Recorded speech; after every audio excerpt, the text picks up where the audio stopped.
নির্বাচনের যে সময় নির্ধারিত হয়েছে সেই সময় নির্ধারিত নির্বাচন হবে, অন্যথা নির্বাচন হবে না। অর্থাৎ নির্বাচন তখনই হতে হবে।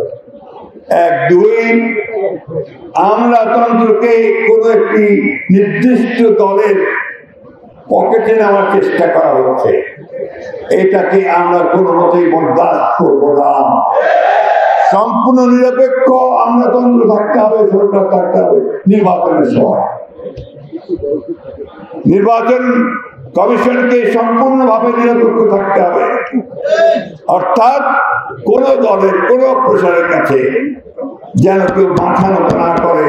বিশেষ করে বর্তমান যে সরকার, সেই সরকারকে আবারও বলতে চাই, একদম নিরপেক্ষতার ভূমিকা পালন করবেন, অন্যথায় আমরা সেটা মেনে নেব না, এই দেশের মানুষ সেটা মেনে নেবে না।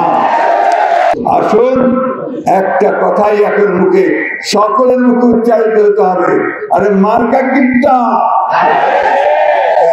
এটাই এই ধানের শীষকে নিয়ে আমাদেরকে জয়যুক্ত হবে। আসসালামু আলাইকুম, বাংলাদেশ জিন্দাবাদ, বাংলাদেশ জাতীয়